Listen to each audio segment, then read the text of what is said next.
بڑی خوشخبری سنائی ہے جناب محمد رسول اللہ صلی اللہ علیہ وسلم نے اس شخص کے لیے جن کی 3 بیٹیاں ہوں۔ اس حدیث کو ذہن میں رکھیں۔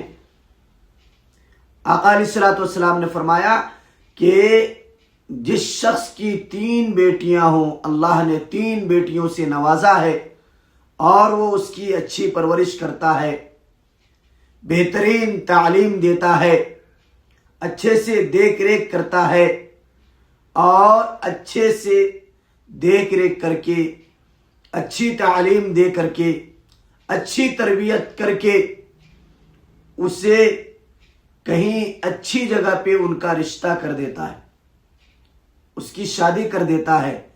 آقا علیہ الصلوۃ والسلام نے فرمایا کہ وہ تینوں بیٹیاں اس شخص کے لیے جہنم سے آڑ بن جائے گی۔